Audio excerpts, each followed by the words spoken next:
my shorts.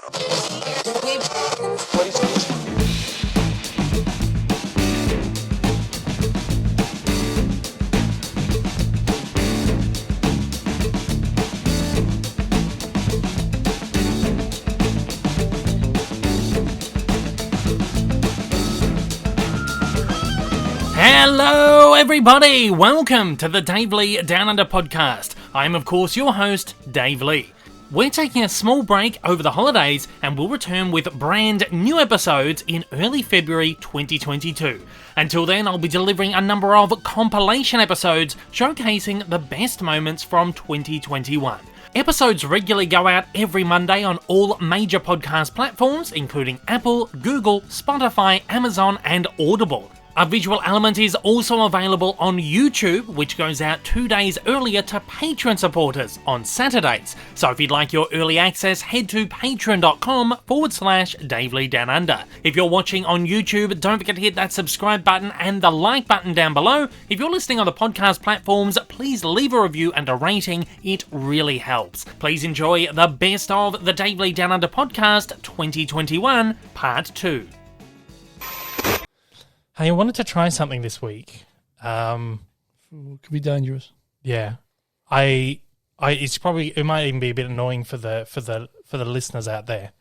But I've realized recently when I've been doing my videos and stuff, and particularly on the podcast, that I use a lot of what are called filler words. Right? And I've got to try and get out of the habit. I've got to break the habit because I always feel like it's really unprofessional, particularly when I'm in an interview. And like I was in the interviews the other day and I was thinking, fuck, I'm like, So I've been reading into how you can get yourself out of doing it. Okay. And the best way they reckon is to have someone with you and every time you use a filler word, they clap. Oh, God. So I want you, every time you hear me go, or or something, just fucking clap. And they reckon it's like this psychological thing where you're like, oh, fuck, I've done it again. And you like... It's like that shock collar you put on. Yeah, put on the top. Just shock collar. yeah, you learn to subliminally not do it. So we'll give it a crack, if you can even remember. But we'll give it a try. You know what my memory's like? Yeah, I know. So we'll see how it goes. But anyway, if you do happen to hear me like clap, because I listen to other podcasts and shit. I listen to other interviews and stuff. I never see the people going. I mean, sometimes it could be like a matter of editing or whatever, but I know it's a very bad habit I have. So anyway, if you hear me using a filler word, as they're called, just give me a little clap. Or maybe give me something like that. I don't know. That's what I thought. We'll give it a try. I've got to get out of this habit. So this week, first test. There you go. This week, see, it's really hard though, because you use filler words. From what I've read or watched, you use it as like a subliminal. Think time. Yeah, it's like a subliminal way for you to extend your speech to let other people know that you're not finished. Okay. So you could be talking and you go, just to let people know, subliminally let people know, or subconsciously rather, not subliminally, subconsciously let people know that you're not finished your speech. Oh. So it is really hard to be able to like, okay guys, so next up, we got, Yeah. So anyway, I just try and break the fucking habit just so it becomes nature. That's that next last little bit of speech that I need to get down. Let me know down in the comments. Good luck with that. Or write or email. Let me know if you also have trouble with filler words. It's not just me. I do it all the time. I'm sure it's everyone. But I just feel like when I'm more in this situation where I have to be presenting or whatever, I need to cut. I need to snap out of it. I need to learn not to do it. So anyway, this week... I do it a bit when I'm in a situation where I've got to think a bit. Yeah. It gives me a little bit of thinking time. Well, I think that's what it is. It's like it signifies to the other person that you're not finished your conversation, you're thinking about what to say next. It's just like a way to fill that space. Oh, okay. Yeah. All these things about the human brain, huh? If you got one. Yeah, well. So this week, we've... You missed again. You missed it again. Yeah. This ain't going to work. No, I'm doomed. It's not because I don't hear it. I'm doomed. Well, yeah. Hey, my friend Radio Mike, who does the podcast, 20th Century Boy. Yep. and the Harry Potter and the Boys. Yeah, that's right. Yeah. He did a crowdfunding thing with his listeners to get a 1-800 number. So they raised like $300, $400, whatever it is, to reserve this 1-800 number, and it's 1-800-GET-FUCKED. Oh, yeah. And he, so he's got this hotline for the podcast, and people just call in, leave like a voice message, and it might be like a few people that ring in every week, and he'll play them and whatever else. But this week he posted, I think he must have posted on Twitter. Sorry, not Twitter, on TikTok. This video about explaining 1-800-GET-FUCKED. He's been getting a little bit of traction on TikTok at the moment, and this tweet kind of went like semi-viral. It was like 20,000 views or something, 20,000 views, and the hotline got flooded, like really? over 1,000 calls called in, and it was just like people just like, hey, get fucked. He says we've ruined the hotline. I shouldn't have done this. You've ruined the hotline. Oh, that's funny. Yeah, that's funny. Quite funny. What can we get? Don't know. Jeez. 1-800-GET-FUCKED. So if you want to go and call Radio Mike, call 1-800-GET-FUCKED. I don't know what the digits of that are, but 1-800-GET-FUCKED, and leave. Tell Mike that Dave Lee Down Under sent you. Do it, please. Just do it. I implore anyone out there in Australia, do it, please. Oh, that's funny. That's about all we've been up to. We should do it now. We should. Hey, I wonder what happens. Actually, let's do it. Let's give it a call. We got to connect this to the dock first. Oh yes, you're throwing a curly one to me. Oh, do it on Bluetooth. I think it's the Bluetooth. Yes, no. Is it the phone? No, it is Bluetooth. Definitely. I think it's Bluetooth. Bluetooth Rodecaster Pro. Unconnect. iPhone can no longer connect. Oh, forget device and then pair it again. Oh, God. See, this is what I mean. Got to be prepared for the old link up. The podcast is... Oh, we got to turn the Bluetooth on. That helps. That'll help. Okay, here we go. Rodecaster Pro. Mike does listen to the podcast. He's a patron. Does he? Oh, that's good. So he'll hear this. I think he's a few weeks behind, so I'll get a message in like a month being like, hey, I just heard it. Okay, so 1-800. Is that coming through? It is coming through. You can hear it. Just say, Radio Mike, get fucked. Yeah, I will. 438. Is it? It must be FKD. FK. No, maybe not. Well, let's try. Let's have a look. See what happens. Hey, thanks for calling 1-800-GET-FUCKED. We're not available to take your call at the moment, so either get fucked or leave a message after the beep. Hey, Radio Mike, it's Dave Lee Down Under here from the Dave Lee Down Under podcast. And old man Rick. How's it going? Hey, we just ringing you. I saw your post about how your hotline got absolutely slammed with people telling you get fucked, so we thought we'd get in on it. Yeah, exactly. So Radio Mike, get fucked. See you later, mate. Have a good one. There we go. That was a bit of fun. So, yeah, it's 1-800 438 353. Go back and just go back. 1-800-438-353. 1-800-GET-FUCKED. There you go. Thanks, Radio Mike. Well, that was a bit of fun. Hope he gets that. Nice and spontaneous here on the podcast, as always. Another move. These are, of course, Paramount films. Paramount has also moved Jackass Forever. This is the fourth Jackass film. No. That moves. No loss. That moves from October 22, 2021 to Feb 4, 2022. That's 4 months. I think sell it off to Netflix or something. Who's going to go, really, who is going to a cinema to watch Jackass? Della. Probably. I saw Jackass. I probably saw all three of the movies in cinemas. Because he loved the Jackass. So did I. Didn't Yeah, you? we loved it. We loved Jackass, but that was when we were like fucking 12 years old. And you did down the hill and everything on the... Yeah, we made our own version of Jackass. I rolled him down the stairs, and don't try this at home. No. I put him in a what do you call it? A sleeping bag, and then put him on a skateboard and rolled him down the stairs. Why did I not know this? We erased the footage. After it happened, we were like, yeah, we probably shouldn't we should probably delete this footage or might get in trouble. And then, I'm sure I pushed him down the hill on a bike or something, or a skateboard or scooter or something. Did some stupid shit. Anyway, don't try this at home, kids. The evidence I don't believe exists anymore. Oh, we went knocking next door as well as part of it, and he came out. He was like throwing stuff at us. Yeah, I think maybe that was the point where we were like, we should probably delete this footage. So don't try it at home. But yeah, we would have seen we saw all 3 movies in cinemas. But it's not something I would drag myself to a cinema to see now. No way.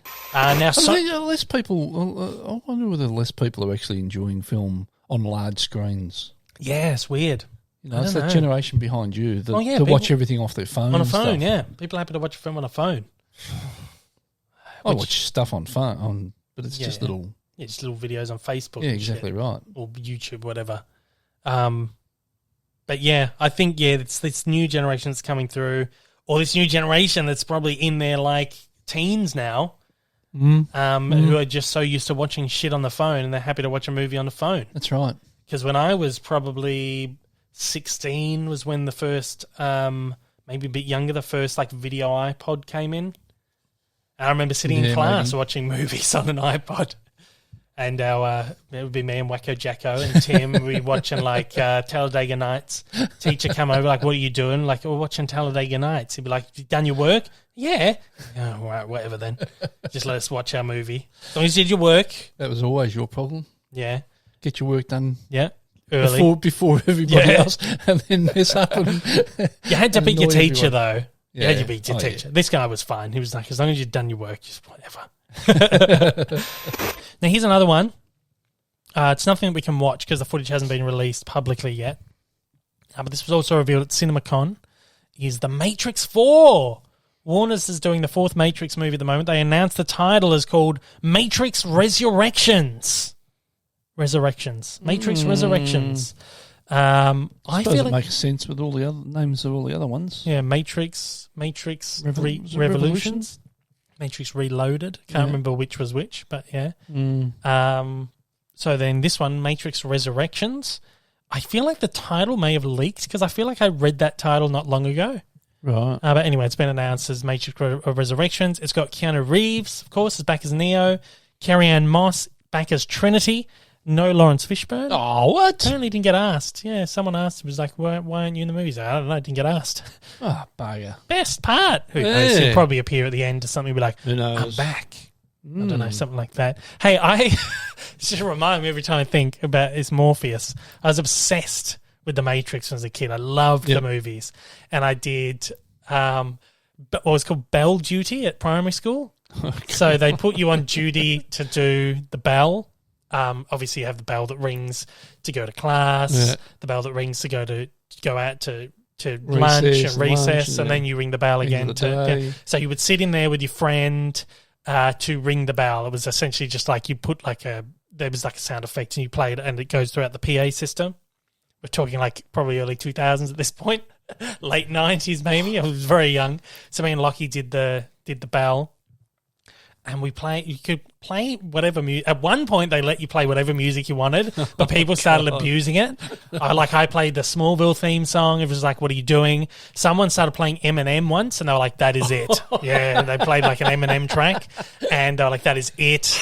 And after that, there was like just a random disc, and you could only play the music. Anyway, going off topic.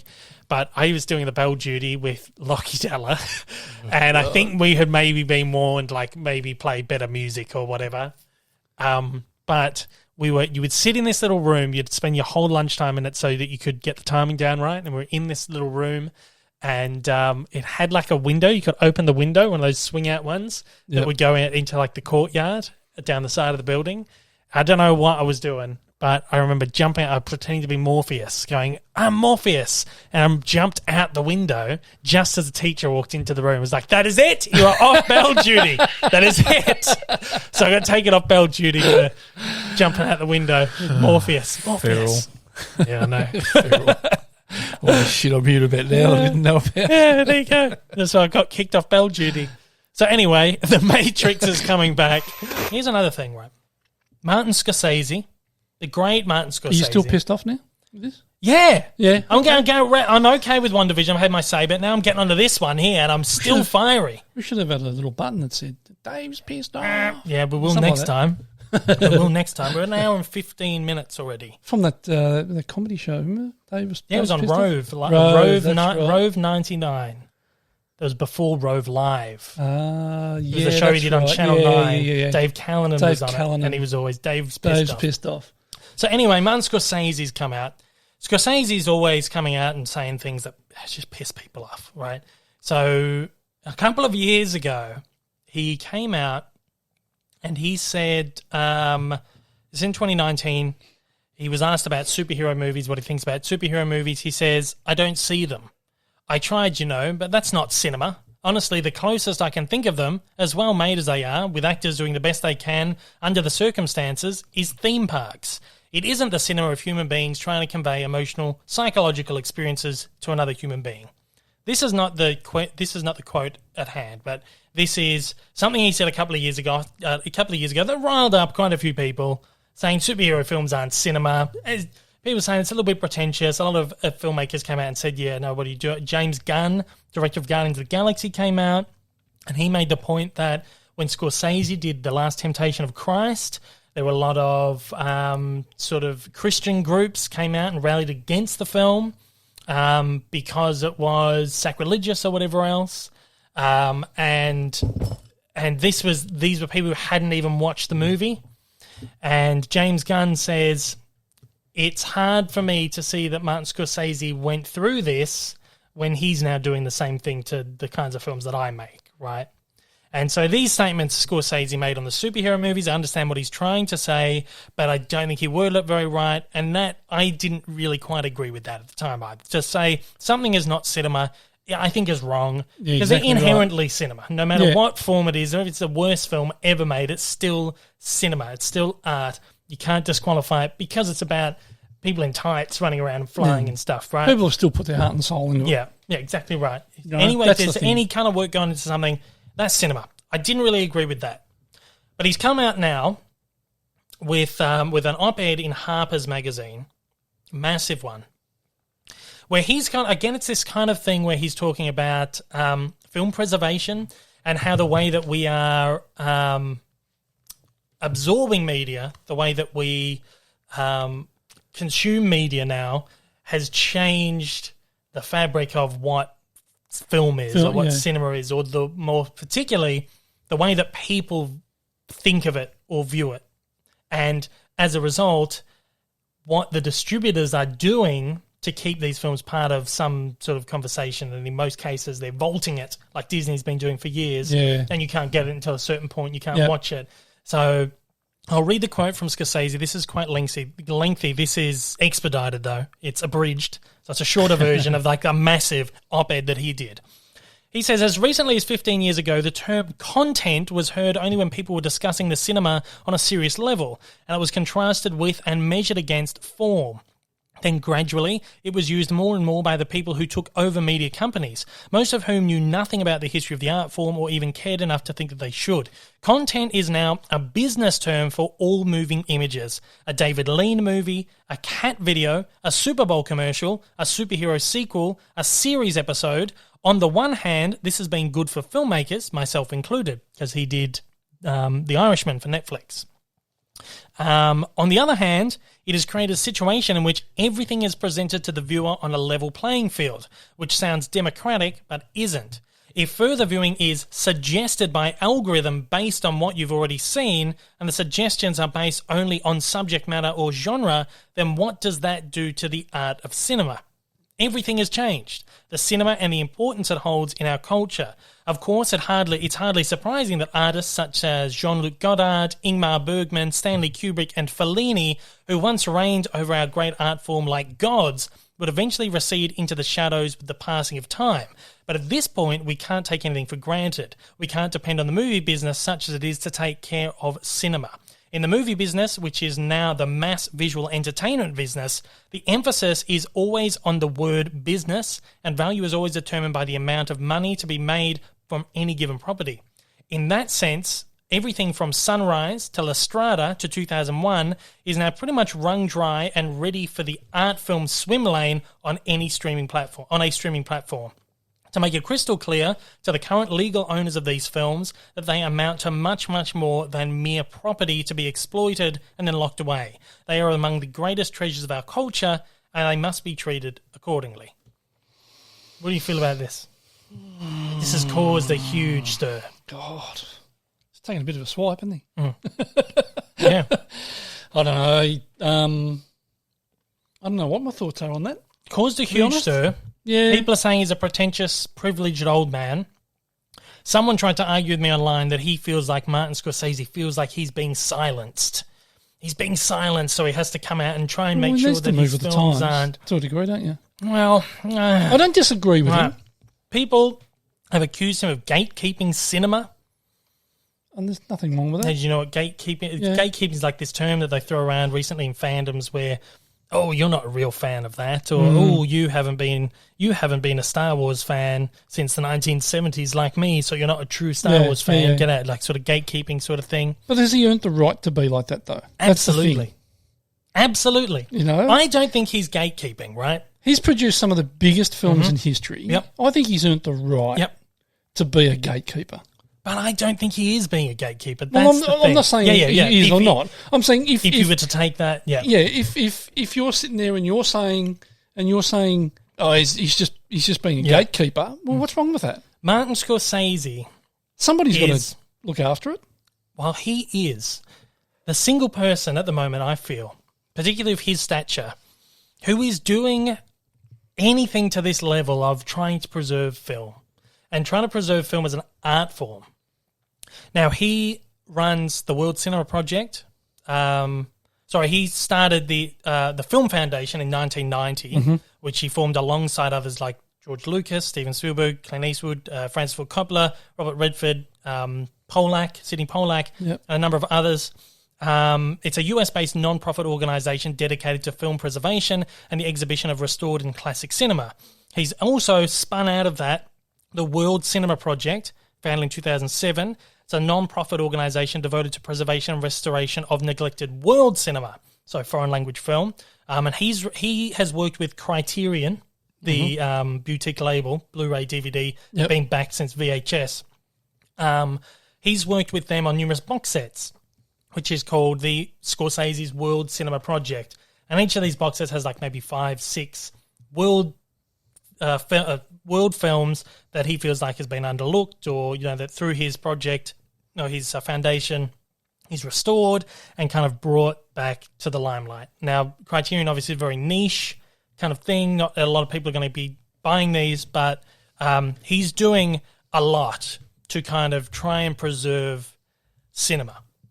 And he has his whole career.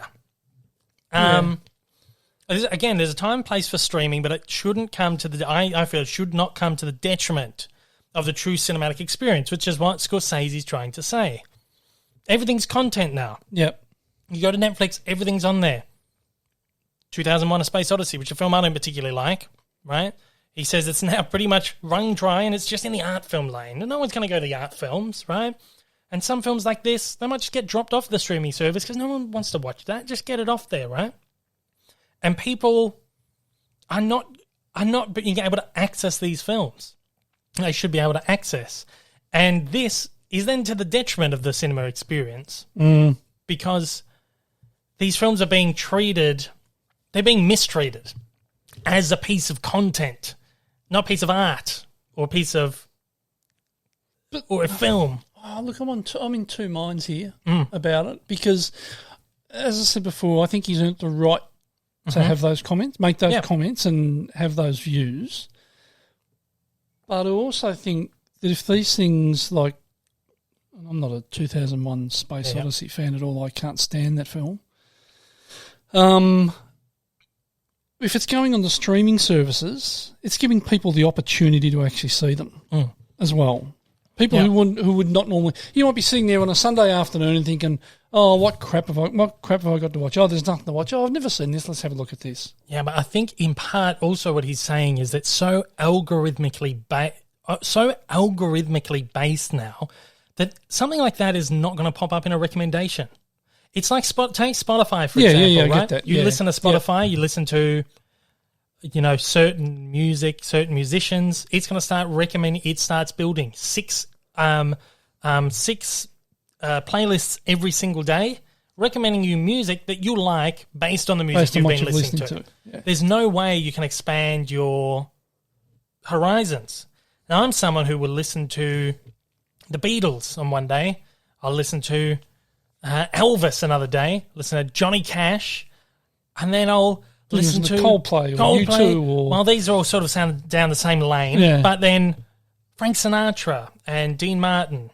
One day I might listen to a bit of Vivaldi or Beethoven. Well, Mozart or classic music. And then I'll listen to some of the newer stuff, like Dua Lipa as an artist I really like. And so I have this varied palette, if you want to call it, just kind of this varied interest in all kinds of different music, right? And you can apply this to film, where I will watch any genre of film, because I think a good film is a good film. But with this algorithm thing, how do people now get to experience all these other things if they're being spoon-fed the same thing? Well, if you're let's take 2001 as an example.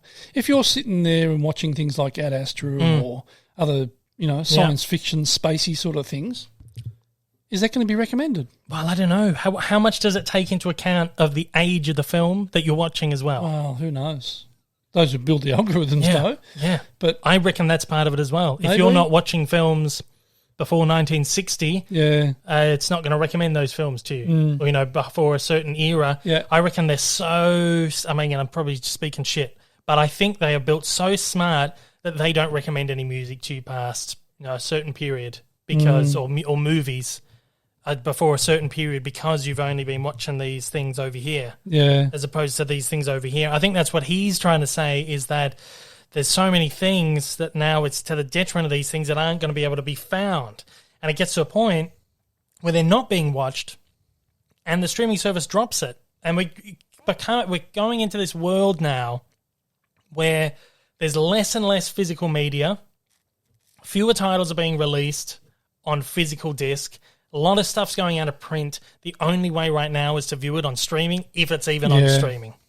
So what does this mean for the future? I think that's what he's saying. Like, right now is the turning point where what he's calling for essentially is proper curation on these media platforms. Not so much about what you're doing's wrong, streaming's wrong, binging's wrong. It's about curating these collections better so that it's not to the detriment of the film, and so that viewers do get a wider gamut of content to choose from that's not exactly spoon-feeding it to you. So like the example I was saying before, if I'm listening to Elvis constantly for a week, it's never going to recommend Mozart to me. No, that's right. Right? So if you're watching superhero films constantly, it's never going to recommend something to you like Ben-Hur, Yeah. So the way that we now as viewers choose our content is really based on spoon feeding, on this thing going, you love that, watch this, you'll love this too. Because not everybody's like us. Not everybody. No, exactly not right. everybody will go out and buy a Blu-ray or DVD or 4K or whatever. Yeah, like we do.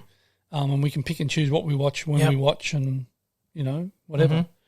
Whereas I can see what he's saying, that you're almost held to ransom. Yeah. By the streaming services. Yeah. Yeah. By them saying, you can watch this stuff, but this stuff, we're not going to let you watch this shit. Yeah. We'll bring that out in 5 years' time. I'll let you watch it. Yeah, exactly right. That's what Disney's been doing for years with their physical media. Yeah, exactly. So I get where he's coming from. Yeah. I don't know. I'm in two minds. What's the other mind? I like the convenience of it all. But the thing I don't like is the fact that you can't have what you want when you want it. Yeah, I think that's why we have physical media. I think that's what he's saying, right? He's saying he doesn't have a problem with streaming. He did The Irishman for Netflix. Yep. That was the only platform that would let him make that film. It was a movie he was trying to make for years and years, and finally Netflix goes, we'll give you the money for that. Yeah. Right? So the only way he could get that movie made was through a streaming service. He said what he's saying in here is there's no problem with that. There's no problem with this model of the way we are viewing content, but it's more about the way the content's curated. Yeah. And how it is to the detriment of those movies. And I feel like a lot of people that have gone and rallied against him, privileged old guy, he's pretentious. That's part of the problem. This is what fires me up, is that people just don't want to listen to it. Yeah. He has valid points. Yep. And again, there can be cases made for or against streaming or whatever, right? My main issue is listen to what he's saying. This guy knows better than anyone else, apart from maybe George Lucas out there, who is building like this massive narrative museum library thing out in California. But Martin Scorsese, man, this is the guy you got to listen to. And I said I disagree with things he said in the past. He has some hot takes, but this one I can get behind because cinema as an art form is changing, but it's not necessarily for the best. Yeah, no, I get it. Yeah, so again, I think I agree with him. Yeah, you think you do? I think I do. Yeah, it's all right. In fact, no, I do. I do agree with him because like we curate our own collection. Exactly right. Well, we've curated a collection of not only stuff that we think we'll like, but I'm sitting here watching fucking Jean-Claude Van Damme movies every morning. Exactly right. Because I find it fun, right? Yeah. And I neglected those movies for 30 years because I thought that's going to be shit. Yeah. And I finally picked one up. I was like, you know what? This is okay. I'm enjoying this. And as you said before, we'll watch anything. If it's a good film, it's a good film. Whether it was made in the 1920s or 2020s. Yep. It doesn't matter. If it's a good film, it's a good film. So, we've got a good collection of old, what I consider old original films, like, Gone with the Wind and all those like sort of classic, on the classic stuff. There, So, well, I think I agree with him. Well, I do agree with him. Look, we collect physical, but we stream as well. Exactly. We're watching WandaVision. We're streaming shows on Apple Plus, on Netflix, on Amazon because Prime, it's designed for that. It's designed to do that. It's fine. That's the way the future's going. I'm not holding a grudge because that's the way the future's going. Things move on. We're in the future now. We're in 2021, and it's changing. It's fine. But I agree with him in that it needs to change in a way that's not to detriment other stuff. Yeah. Look, we stream.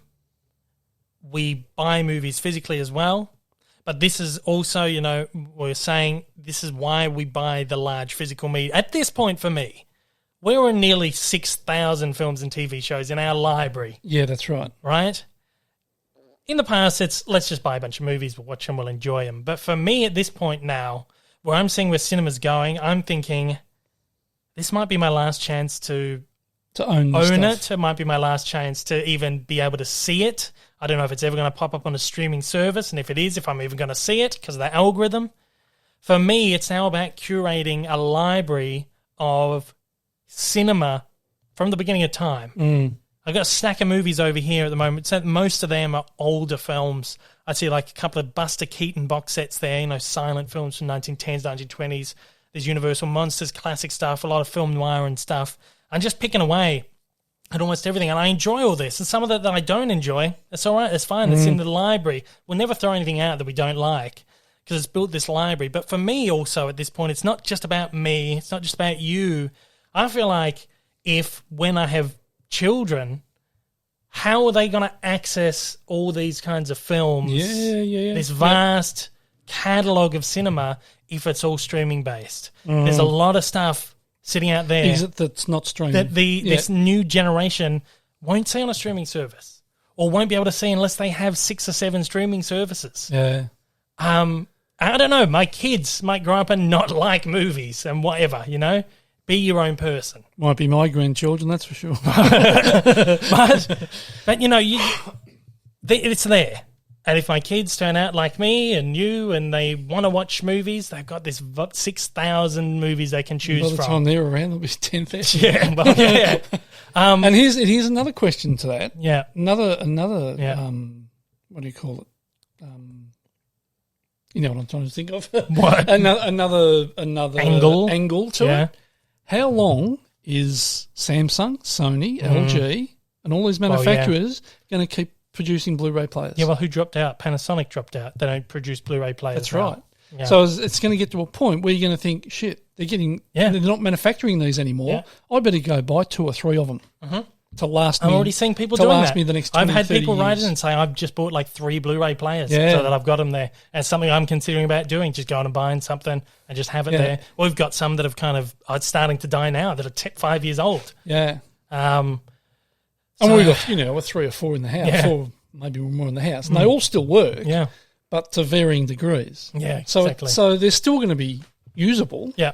But it's going to get to a point where even I'm going to go out and go, I've probably got another 20 years of my life, or 25 years, or 30 years, whatever life I've got left. I'm still going to want to be able to access that. Exactly right. Because, you've heard conversations between your mother and me. Yeah. Where we go, we'll watch a film and you'll say, oh, you've watched that. And we'll go, oh, I don't remember it. Oh. Well, we're going to be so blissfully unaware of stuff we've watched that we'll be able to watch stuff over and over again and think, oh, that was a good film. When was that one made? Yeah, exactly. So even I'm going to have Blu-ray players that are going to last me through my life. Yep. Well, if I look at... So that's another dimension to it all. Yeah. Well, I look at we've got all our films catalogued on here in this app. CLZ Movies, it's called. We catalogue everything that we own. If I go to genre and I go to my genre of classic films, which is what I consider to be anything made before 1980. I've pushed it. It used to be 1970, but I feel like, what they're now calling vintage, because a lot of 80s, 90s stuff, 30, 40 years old now, people are starting to consider classic, right? Yeah. So vintage cinema, anything kind of before the 1980s. For me, anyway. That's where the cutoff point is, where cinema changes with Star Wars and Jaws and all that kind of stuff in the 70s. So I cut off at the end of the 1970s, where you go into like this new era of cinema. That's how I process. Yeah. You've still got people acting in big movies like Paul Newman and Robert Redford and stuff are still fairly in their prime. They're classic actors, vintage actors, and they're, so up to the 1980s, and then I cut it off. Classic films or vintage films in our collection, 980. Ooh. Nearly 1,000, right? There's a couple there. How many of these movies are going to wind up on streaming services? Yeah, well. And it's there. Look, probably not a lot. Even if they don't get watched, they're there. Yeah. It's a curation. It's a library where everything's there, and if I need to access something, I'll access it. I'm working on a Cartoon Evolution at the moment. I'm not going to reveal it. But if you've been on my letterbox, you might get some hints, because I watched a documentary this week to help me to aid in that evolution, which is something that's been sitting there for since 2006, right? So 15 years, this documentary has been sitting there, and I've been thinking, I'll watch it one day. Finally got around to watching it. It's there. It's there. Exactly right. And you have to go searching. And that box set, right, series of whatever films, dozens of documentaries on there that are going to help me immensely in this next Cartoon Evolution video. It's just there. It's reference material. Yeah, even if it doesn't get watched, right. I might be doing a video on, who knows, classic cinema or something, or just some obscure... On Clark Gable or something. Oh, yeah, exactly. Well, that's the thing. When I do these cartoon characters and you see, Bugs Bunny was influenced by Clark Gable's character in It Happened One Night, the Frank Capra film from the 1920s, I've got it in my collection. I'll go check it out. I can see what they're talking about, right? I'll watch it. I might watch there might be some documentary on there that gives me a little bit of an insight to the background of that world. And for me, that is more of just like a catalogue of reference material as well. Yeah. And I think that's important too, because these films, they're not just movies, they're not just content. It is reference material at this point. And we can't forget that. And that's a big part of what I do with my Cartoon Evolutions is someone put it to me, one of my patrons put it to me, you're making these videos that are going up on YouTube, they're going to be there forever. And these are these documentaries that are about these characters that I dive so deep into them that I go back to the roots of the character. In some cases, I go so wildly off topic, but make it important. It's always an important part of the character, and it might be the sake of going back to a movie from the 1920s that inspired Bugs Bunny, something like that. So these films all serve different purposes, and I feel like without that curation, again, not everyone's going to be able to build a collection of 6,000 titles. That's fine, but there always should be a way for people to be able to access that stuff, and whether that is in a collection or whether that's on streaming. Yeah. Don't lock stuff behind an algorithm or just hide it away where you're never going to find it. Yeah, see, in a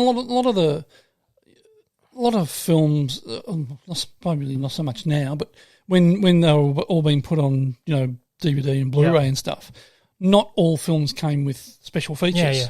And they came out as special editions, and we always made sure we bought the special editions that had the features in it. And if this is that example. And that's exactly what, well, we didn't know at the time, obviously, but we because we enjoyed the whole process of filmmaking and all that sort of stuff, that's why we bought them. But it turns out that they've become really useful as reference material. Same with my book. I have a collection of hundreds of books, and a lot of it was I was just enjoyed reading about movies and filmmaking and just plowing through these books and learning about movies and stuff. At this point, I'm going back to books that I bought 20 years ago and using them as reference for my cartoon evolution. Yeah. And I feel like maybe the same case can be said for books and reference material. You just don't get as much anymore.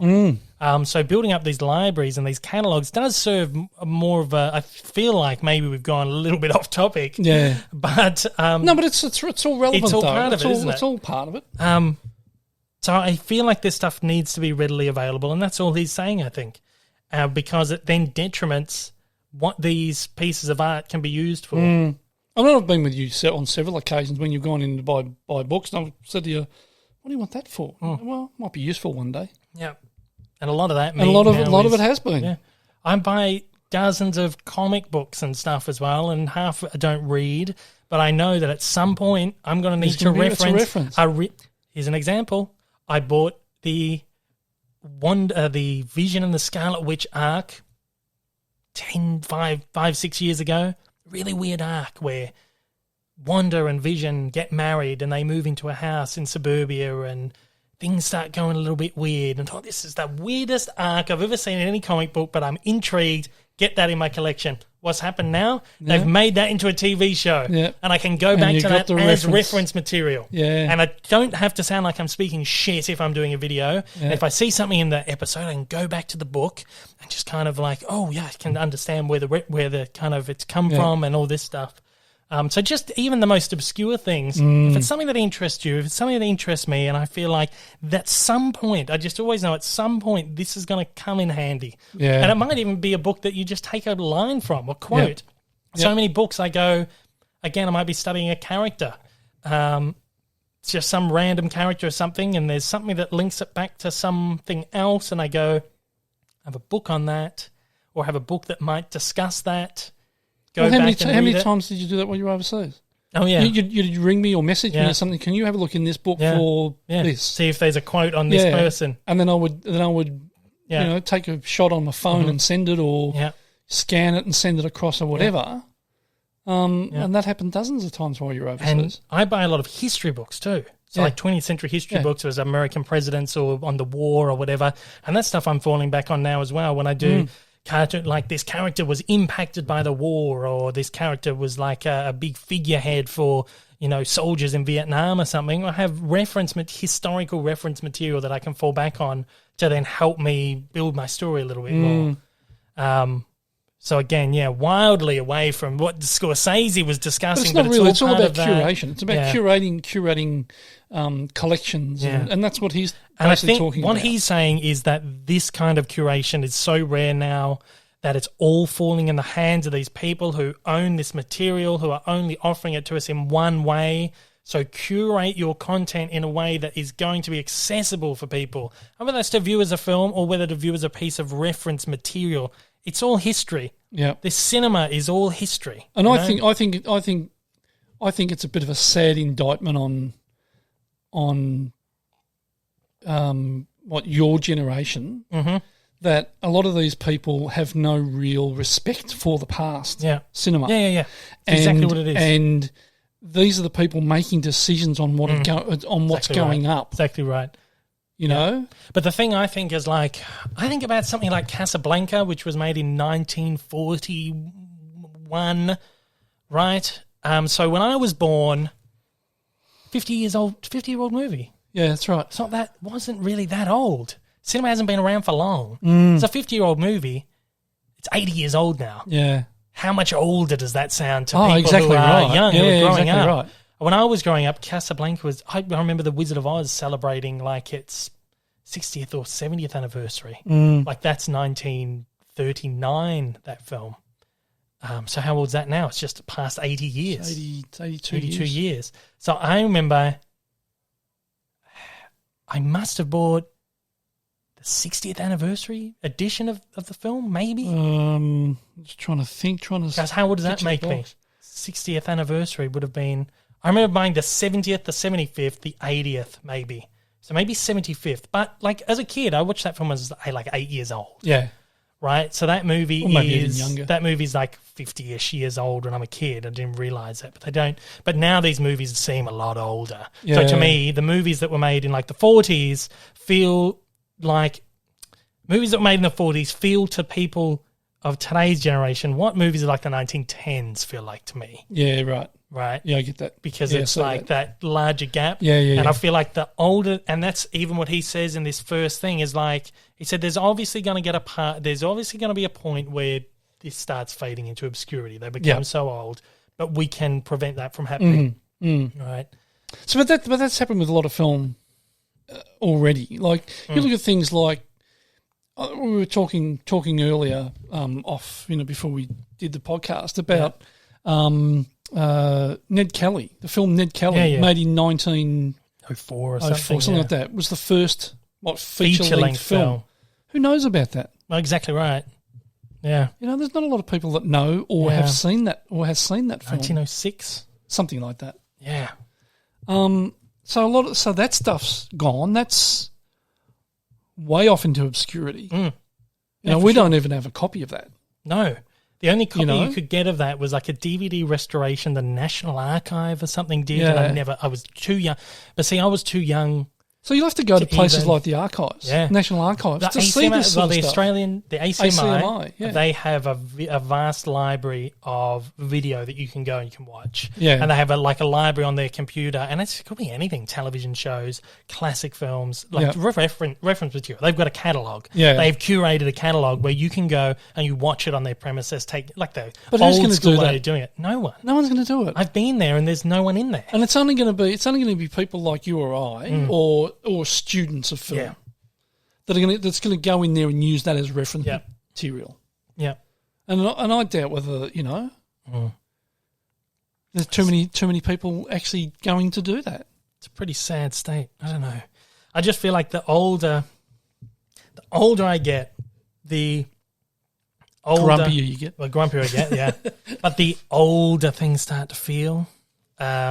The older I start realizing, I try and put myself in the mindset of someone who's growing up now, and again, that idea of Casablanca is like an 80-year-old film now. But when I was young, it wasn't that old. I think about movies like movies I grew up with, even like Big Daddy or whatever from like the 1990s to today's generation. They're as old. That's an old film. They're as old as stuff like what Vacation or Ferris Bueller or something was like to me as a kid. Flubber. Well, Flubber came out when I was a kid, but a movie like Flubber to today's generation is as old as something like Caddyshack or Ferris Bueller was to me. Right. Even older. Yeah. Just 20 years. Yeah. Caddyshack, like all those 80s. I was like 10 watching them. Something so like 10, 10, 20 years old. Yeah. Yeah. So I feel like you got to put it into perspective, and the older cinema gets and the more stuff that comes out, all this older stuff just kind of gets pushed, and that's old. So that kind of does spiral into another thing. There's been a big discourse. Well, after that discussion, I agree with Scorsese. You agree with him now? Yeah, I do. Beautiful. Agree with and him. If I have changed the minds of anyone out there, I'd be very happy. I'd like to hear. I'm a pretty stubborn old bastard to change the mind. Wow, how good's that? We've done it. We cracked it. No, but if there is anyone out there who's been on the fence or whatever and have listened to this, stuck through that, I'd like to really know. So send me a tweet, send me an email, daveleapod@gmail.com. Get me on Instagram, wherever you can get. I'd really like to know if this conversation has broken through to anyone. Right? Or write a comment down in the description if you're watching on YouTube, anything like that. I'm just kind of keen to hear what people are thinking. So Scorsese's not lashing out against these things. He's just, it's like he's just concerned. He's concerned for the history. He's an older guy. He's not going to be around for too much longer. and it's like he's trying to do what he can do while he can do preserve it. Yeah. And you got to listen to these. Like, you can't dismiss him as. And like you got to hope that there's somebody behind him. Oh yeah, like say Christopher Nolan or somebody like that is going to take that mantle on. Well, he would be. I think Christopher Nolan out of today's I generation would imagine he'd be one because he's the one that still insists on shooting on film and shooting on the biggest and the best formats and. All that. So I feel like there are still people out there like this. I don't think we'll ever see movies get swept under the rug completely. But I reckon you'll see guys like Clint Eastwood and all that all agree with Scorsese. Oh, yeah. And well, they would most definitely. Part of that film fund sort of thing. Yeah, they just have to, And as I said, I just hope that there's somebody behind him, like a Christopher Nolan, that he's going to take it on and run with it and say, this is what we need to preserve and this is how we need to preserve it. Yeah. Yeah. Definitely. Talking of Denis Villeneuve, he has said something that's very quite controversial online this morning. He's another one of these filmmakers who's come out taking swings at Marvel. Just another one. He was asked, this is from IGN. IGN wrote this. It's been reported for all the sources, but this the one that I put up here was from IGN. Speaking with the Spanish newspaper El Mundo, Villeneuve was asked about the process of making artistic films on a big budget, which Villeneuve said is certainly doable, like in the case of Christopher Nolan or Alfonso Cuarón. This led to Martin Scorsese's comments on Marvel movies and how the director has been critical of Marvel movies in the past. In a quote, IGN independently translated, I believe it was a foreign language, the interview. I think it might have been French. Spanish newspaper, though. Maybe it was in Spanish. I'm not too sure. But Villeneuve seemingly agreed with Scorsese, saying, perhaps the problem is there are too many Marvel films that are nothing more than a cut and paste of others. Maybe these types of movies have turned us a little bit into zombies. Oh, God. He's added, nowadays there are a lot of big and expensive movies that have a lot of value. I don't feel capable of being completely pessimistic. He did, however, praise Marvel's hiring of Chloe Zhao for the Eternals as genius in a separate interview, saying that it's completely different to what they normally do. Yeah. It's a genius move to go and... I don't know. What do you make of that? Just a bit of a slap, isn't it? It is a bit. Obviously, people are getting riled up online. That's his opinion. Exactly. Good luck to him. Yeah. Everyone's entitled to their opinion, and if he doesn't like Marvel films or DC films or whatever, well, good luck to him. Yeah, exactly. Not my... It's of course caused a massive stir online. People are getting very worked up about it. I don't care. People don't realise it's an opinion, Yeah, exactly right. That's what I say, opinions like arseholes. Everybody's got one. Yeah.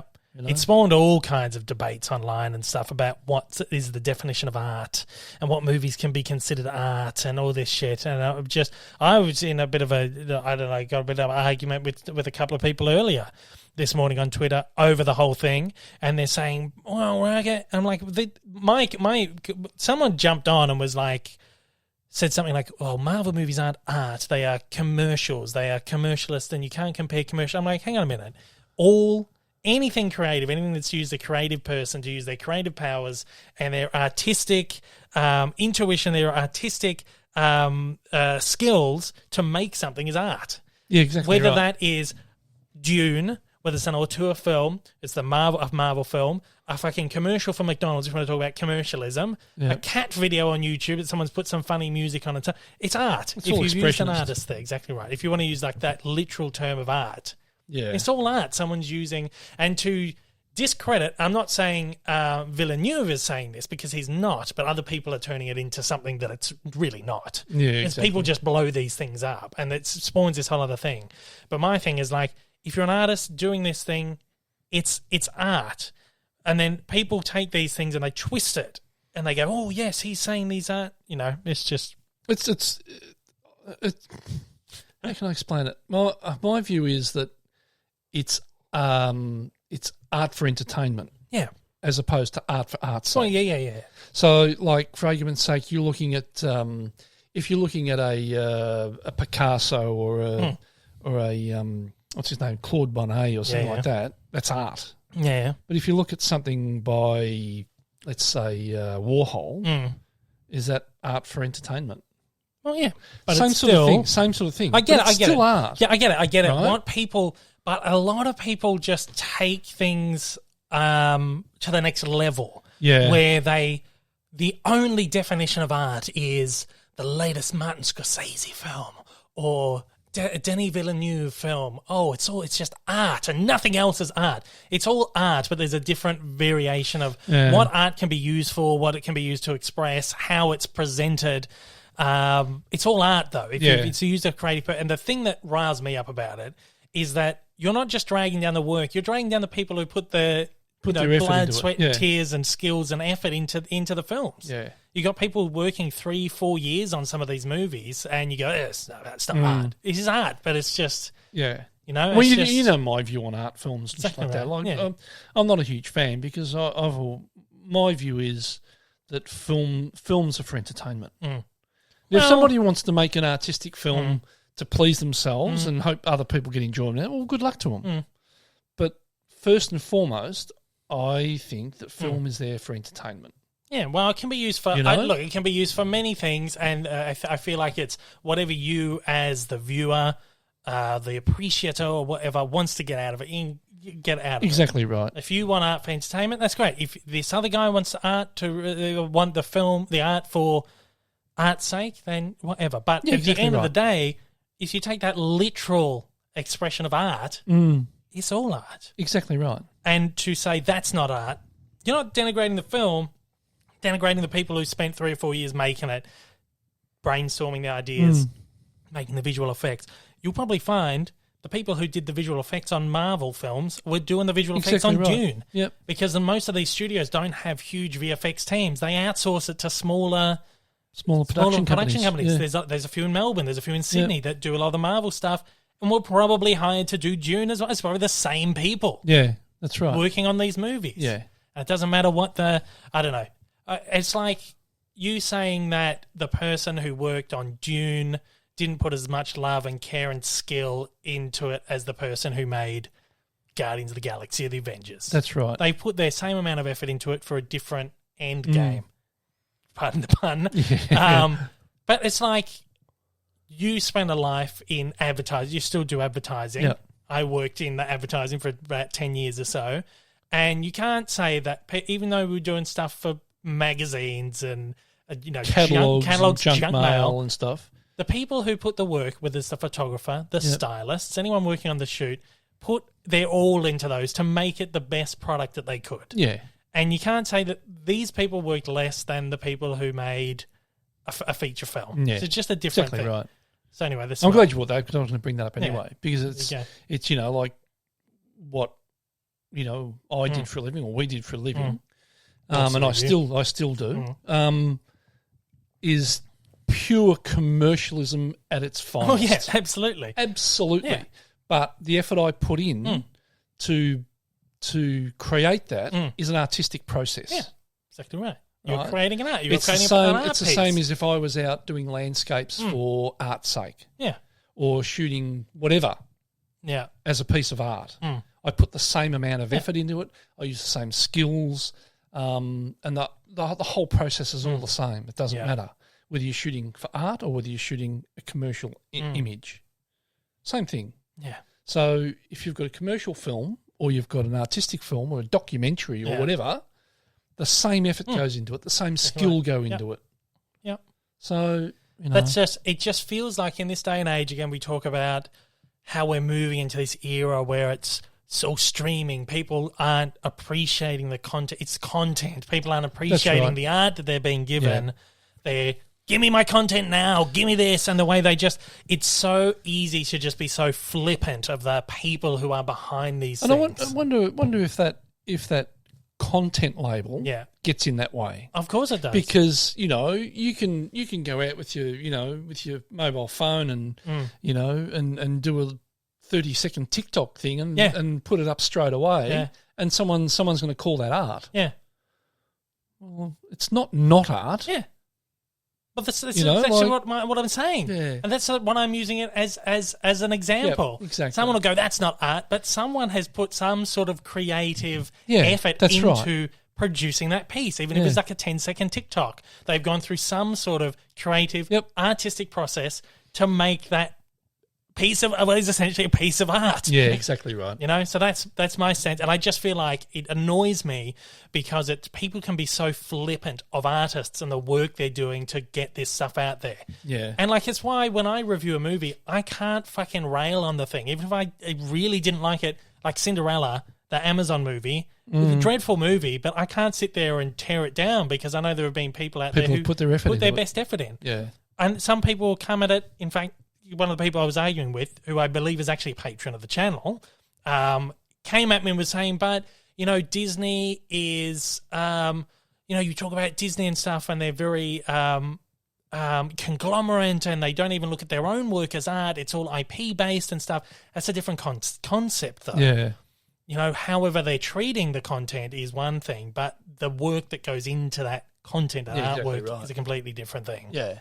And it's just, again, it's so flippant. And then there's this other argument, which is, but these artists aren't making enough money. They're under oppressive situations and stuff. Doesn't matter. Artists have never made money. Exactly right. Go right through history. Exactly you right. look at somebody like Mozart. Yeah. Who was a musical artist. Yeah, wouldn't have made any money. He was bankrupt when all these artists, all these great painters never made money in their lifetime. Monet was another one. Oh, Monet's a bit different. He had a little bit of money. Well, a lot of these people were broke most of their life. Exactly right. Disney was broke most of his life because he kept throwing all his money back into his films. Yep. So anyway, that's not my argument. My argument's not about whether these movies are good or bad or fucking whatever you think about them. I don't give a shit. Have your own opinions, great. But don't denigrate the people who make the stuff for the sake of you going, oh, that's not that. This thing's better here.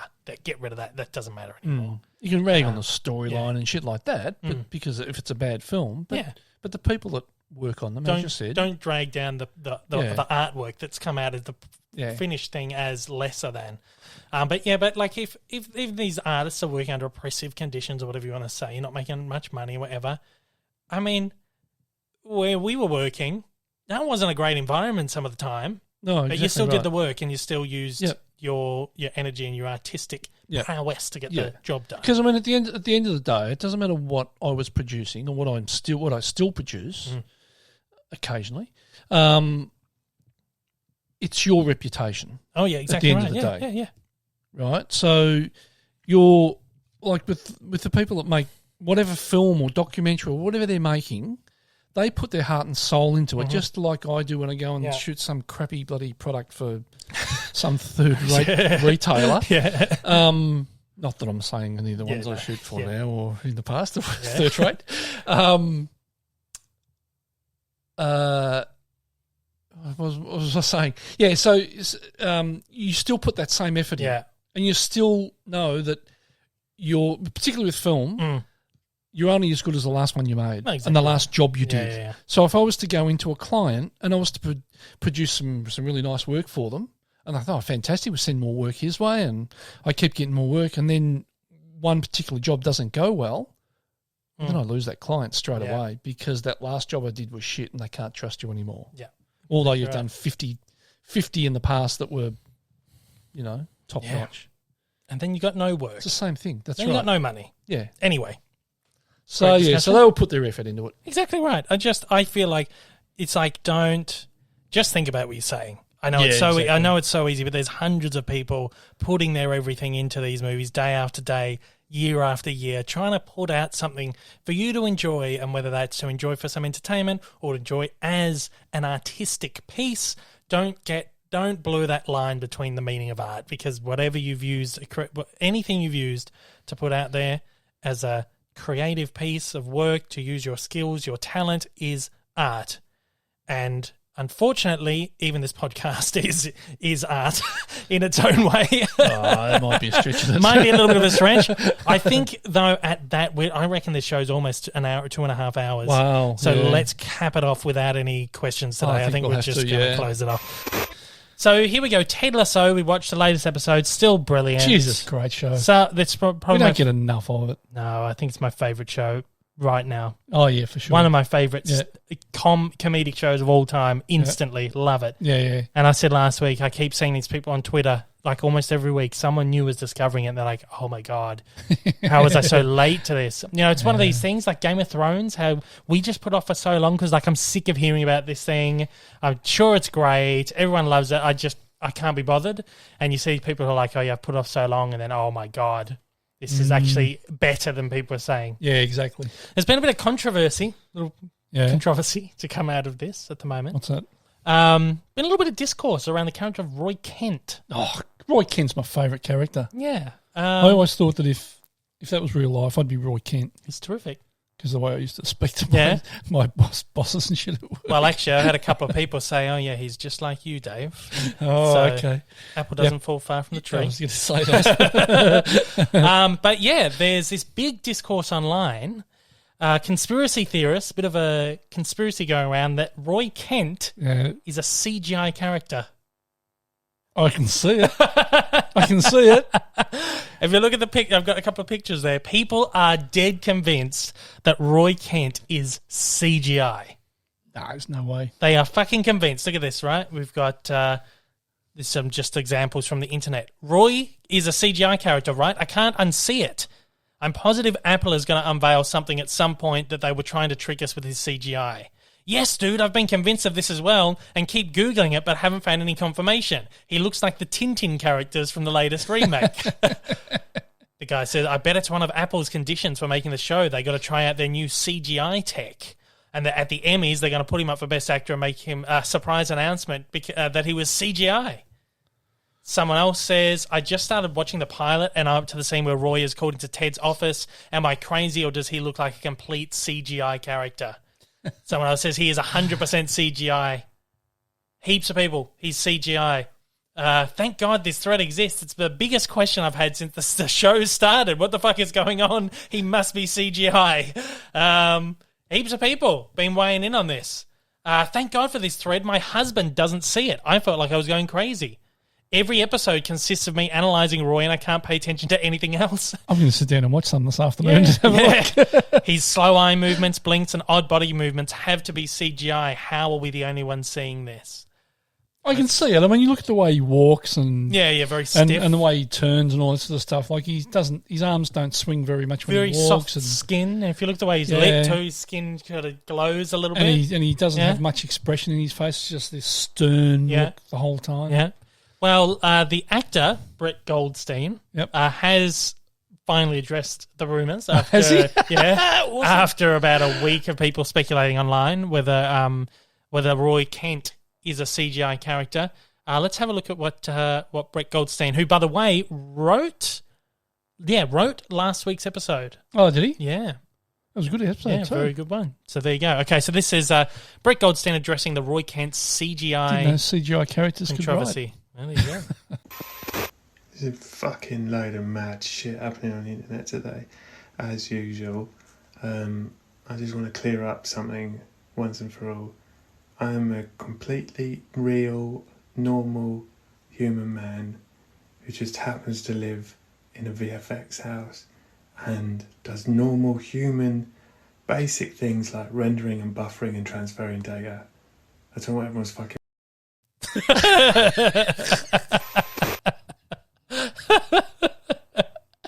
Oh, fuck me. That's gold. That's fucking gold. Fuck me. I'm in tears now. So for those listening, for those who aren't watching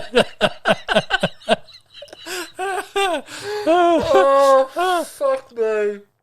So that's the greatest. For those listening, Brett Goldstein's taken to Twitter, Instagram. He's used one of those like iPhone like CGI, those filters that can turn you into like a little avatar emoji man. And he's delivered that little speech. So if you want to check that out, you to his Twitter, his Instagram, and that's gold.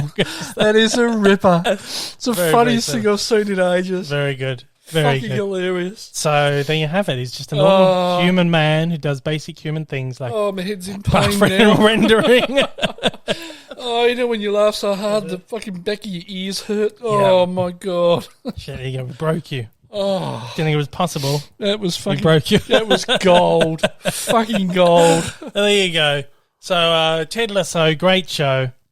CGI character or not, you make up your mind.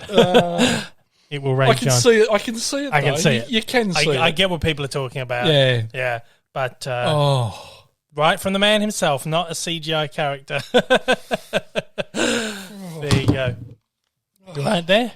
I just had to take my headphones off for a minute because my head's hurting. Okay, hell. Oh. Okay, I think I've composed myself. Composed? Right.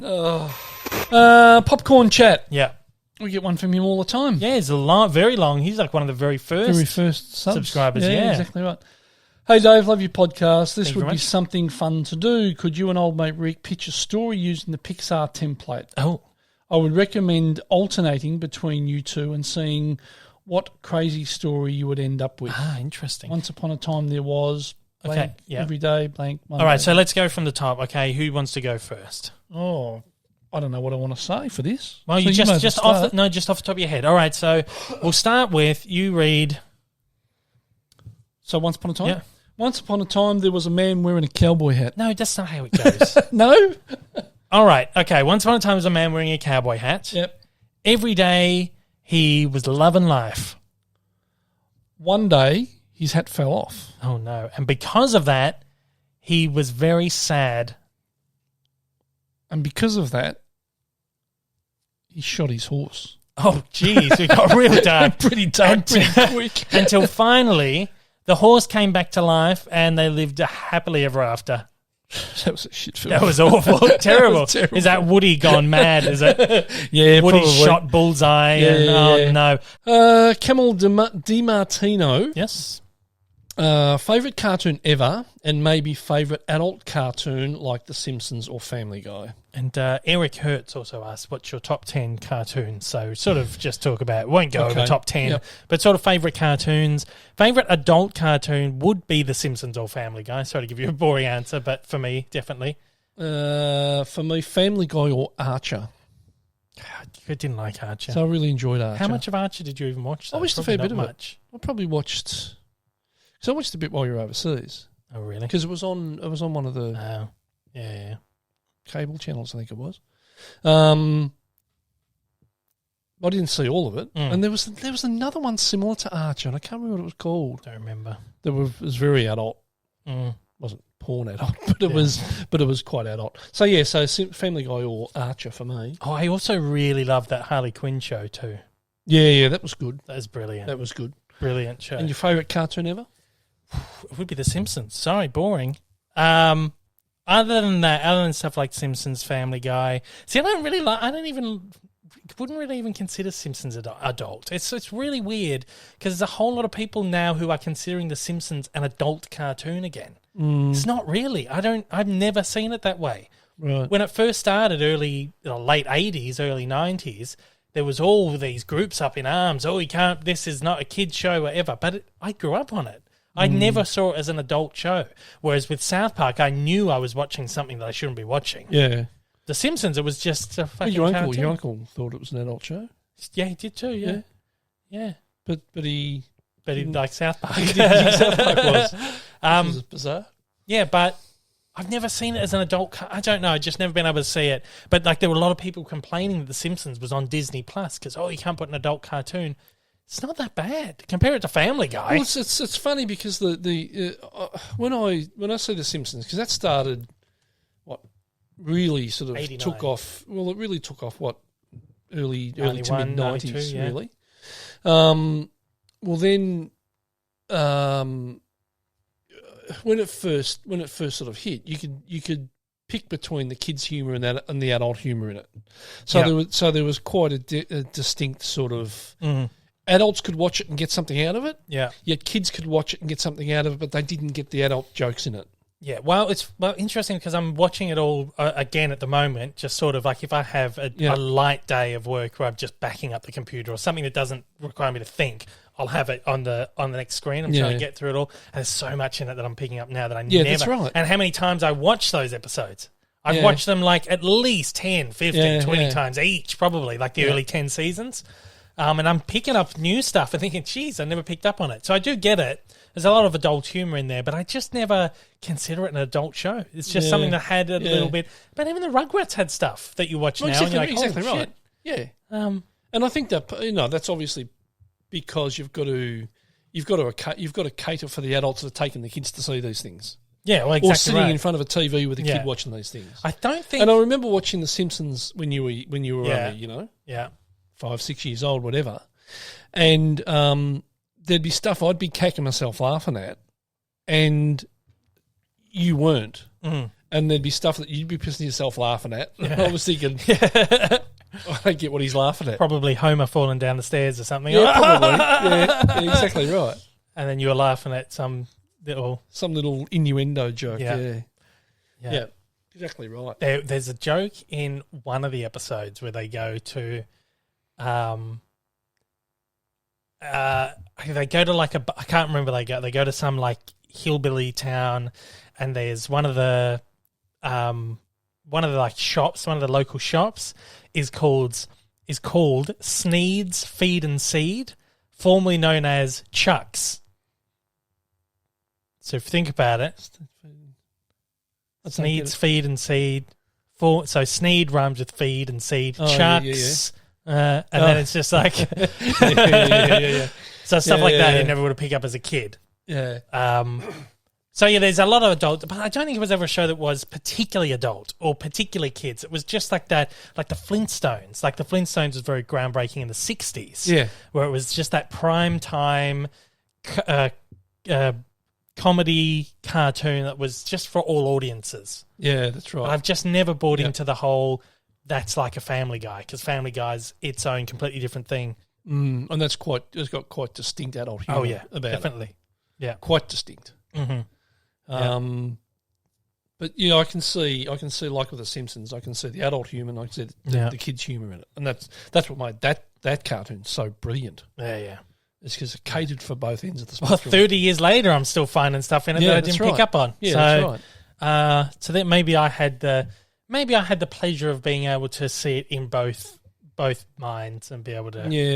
Yeah. Well, exactly right. Yeah. Seen it as a kid and seen it as an adult. So it's still such a good show. I still sit there and just laugh. Oh my God! But I am finding myself laughing at different things. And now. then like favourite cartoons and stuff like.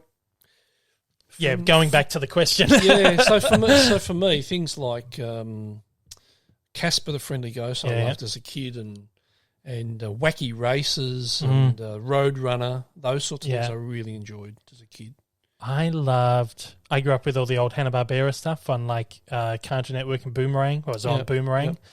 Flintstones, I love the Flintstones as well, yeah. Jetsons. Jetsons was great. Alicia loves the Flintstones and hates the Jetsons. Really? She hates it. She's always hated it. And I realised she just hates space things. Right. Because every time that I bring up something, she's like, I hate that. I used to hate that. I'm like, wait, it's just another space thing. I can't remember other examples, but I did realise it once. I was like, you just don't like the space things. So anyway, Jetsons, another favourite Hanna-Barbera, like my top favourite, alongside Flintstones, Top Cat. Oh, love Top Cat. He was the best. Loved Top Cat. Top Cat was so good. Yeah. Magilla Gorilla, Yogi Bear. Because that was around when I was a kid, Top Cat. Yeah, there were all those Hanna-Barbera, like 60s, 70s. Yogi Bear and... So good. Sort of great stuff. Great. Yeah. Oh. So there you go. I'm waiting for them to put Top Cat on Blu-ray. They're slowly going through the Hanna-Barbera. We've got Flintstones, Jetsons. But they're doing some really obscure one. Well, Josie and the Pussycats, not that obscure. But they just put out the Herculoids. Oh, really? Yeah, Johnny Quest. I've just bought the Herculoids. I'm waiting for that. Johnny Quest and just some really obscure ones. I'm waiting for Top Cat. I want Top Cat and Magilla Gorilla. Oh. And Scooby-Doo's out, of course. So yeah. Slowly getting them all. Yeah. Scooby-Doo. I reckon that was a golden, when I was a kid, that was a golden age for cartoons. Absolutely. Golden age of TV animation. It was the Hanna-Barbera. Late 60s right through to the early 80s sort of thing. They were producing more content. They were producing more animation than any other studio at the time, even Disney. Hanna-Barbera. Yeah. And because they farmed all their shows off to different networks too. Yeah.